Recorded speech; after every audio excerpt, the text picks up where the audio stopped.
Just like us, the microbes which can infect us need to acquire essential micronutrients in their diet, such as iron and zinc. The major difference between us and them is that their diet is the human tissue itself. However, our immune system is actually quite clever and has evolved very sophisticated mechanisms that attempt to restrict access to these micronutrients from the pathogen, thus blocking growth. And most of the time this works really well. However, pathogenic microorganisms can still cause disease.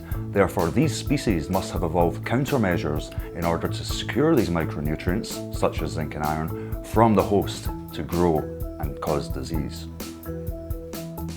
My group here is particularly interested in how the major human fungal pathogen Candida albicans acquires zinc from its environment. This is really important because zinc is essential for many cellular processes within this fungus, and it's also critical for its pathogenicity. For example, we've found that if we perturb Candida's cellular zinc homeostasis, we prevent the organism from being able to establish an infection in the first place.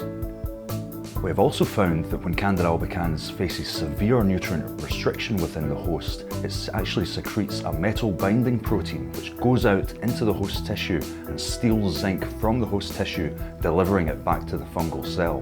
We call this zinc scavenging system the zincophore. Now, once Candida has secured nutrients from its environment, it can store them within specialised intracellular compartments called organelles. Now, this seems to be a property entirely unique to eukaryotic pathogens like Candida because bacteria cannot synthesize these intracellular compartments. In fact, Candida albicans can store over 200 million zinc ions per cell, which is a phenomenal number of this trace nutrient. More importantly, when Candida subsequently faces nutrient restriction upon infection, for example, it can mobilize these intracellular reserves in order to grow and defend itself against host nutritional immunity. We're now working on trying to understand how this process occurs so we can target it and prevent disease.